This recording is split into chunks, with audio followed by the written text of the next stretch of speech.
Pemirsa, keputusan MK memperpanjang masa jabatan pimpinan KPK dari 4 tahun menjadi 5 tahun menuai beragam kritik. Keputusan ini dinilai aneh, janggal, bahkan bernuansa politis dan melampaui kewenangan pembuat undang-undang. Untuk membahasnya, kita telah terhubung dengan pakar hukum tata negara Denny Indrayana. Selamat siang, Bang Denny. Selamat siang, Mbak Eva, apa kabar? Baik, salam sehat ya untuk Bang Denny. Bang Denny, Anda sempat menyatakan bahwa perpanjangan masa jabatan pimpinan KPK menjadi 5 tahun berkaitan dengan Pilpres 2024. Apa kaitannya, Bang Denny?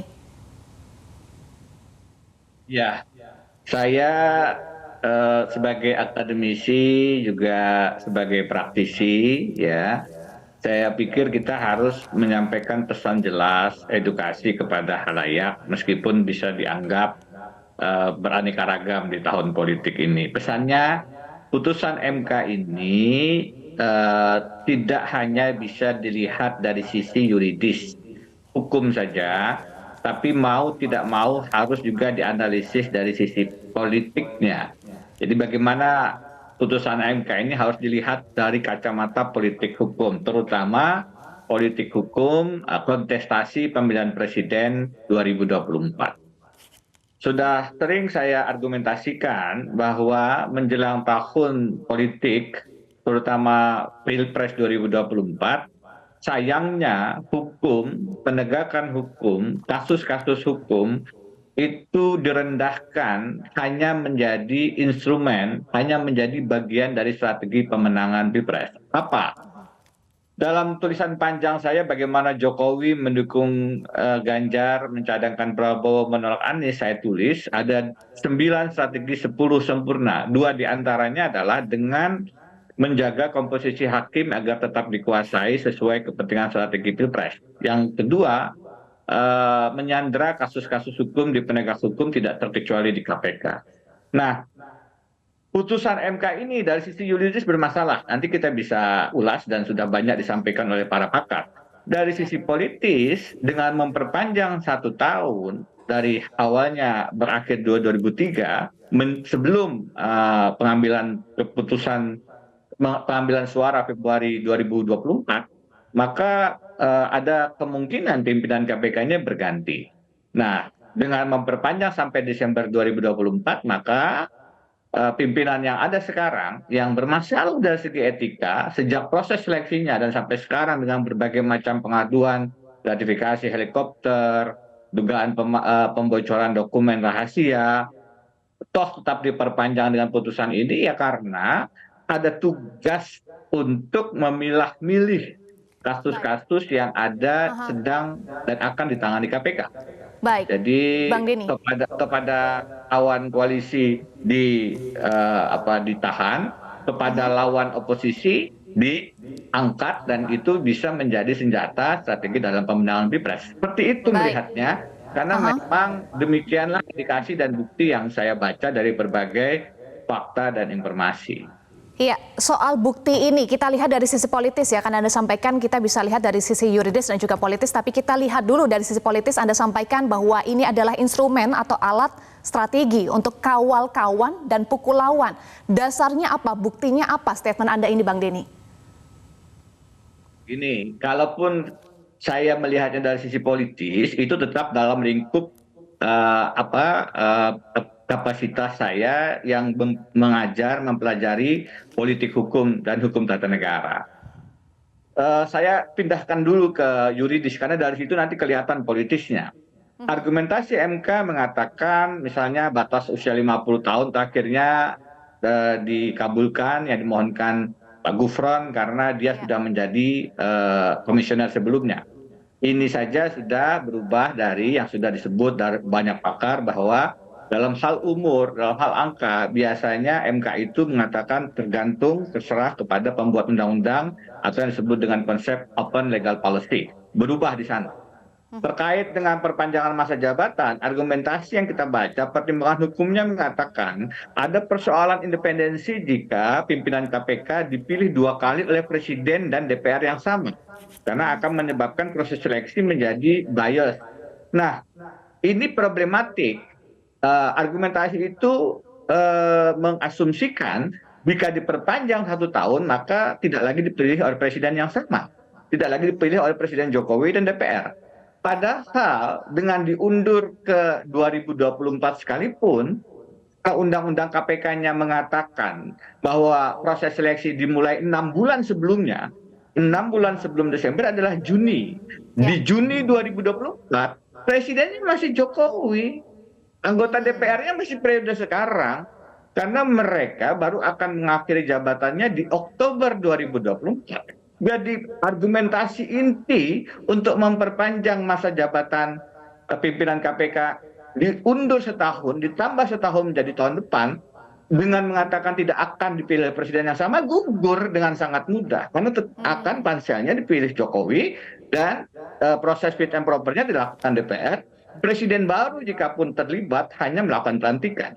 Dengan argumentasi yuridis yang sedemikian lemah, tidak bisa kita kemudian tidak melirik ke arah ada apa, ada udang politik apa di balik putusan ini. Nah, kita kemudian paham bahwa sejauh ini ada kasus-kasus yang ditahan di KPK karena terkait koalisi, ada kasus-kasus yang diangkat di KPK karena terkait oposisi. Nah, itulah yang sekarang menjadi alasan yang masuk akal pada saat kita melihat tidak ada alasan konstitusional untuk mengabulkan ini, tapi dikabulkan sebagai trade-off dari nantinya pada saat duduk di KPK, maka mereka masuk ke dalam strategi pemenangan Pilpres 2024. Kita melihat ada kasus di Kejaksaan Agung terkait BTS. Silahkan dibongkar tuntas, jangan salah. Siapapun yang korupsi, dimanapun, kapanpun, kita dukung pemberantasannya. Pada saat yang sama, kita menolak adanya upaya untuk pedang keadilan itu memilah dan memilih kepada kawan koalisi tidak ditebaskan, kepada lawan oposisi ditajamkan. Nah, itu pula yang kita khawatir dilakukan oleh pimpinan KPK di KPK, karena secara etika sedari awal prosesnya ada laporan-laporan tindak pidana etika yang dilakukan oleh pimpinan sekarang. Dugaan-dugaan semacam ini sedang berproses di Dewas. Dan sekarang diperpanjang masa jabatannya lewat menggunakan ketok palu Mahkamah Konstitusi, yang saya juga menulis. Kemarin saya rilis tulisan saya, pimpinan KPK, putusan MK, dan rekayasa pusaran Pilpres 2024. Bagaimana ada upaya untuk menjaga komposisi hakim MK minimal 5 dari 9 itu masuk ke dalam strategi pemenangan Pilpres. Dengan penguasaan terhadap MK dan KPK semacam ini, maka saya khawatir prinsip pemilu yang jujur dan adil, amanat konstitusi, makin sulit untuk kita wujudkan. Baik, kita bahas sedikit ya soal kewenangan Mahkamah Konstitusi, karena putusan MK buat panjang masa jabatan pimpinan KPK ini juga menuai kritik dari sejumlah pihak termasuk dari DPR, karena MK bukan lembaga pembuat undang-undang. Nah, bagaimana sebetulnya kewenangan MK dalam hal ini? Singkat saja, Bang Denny.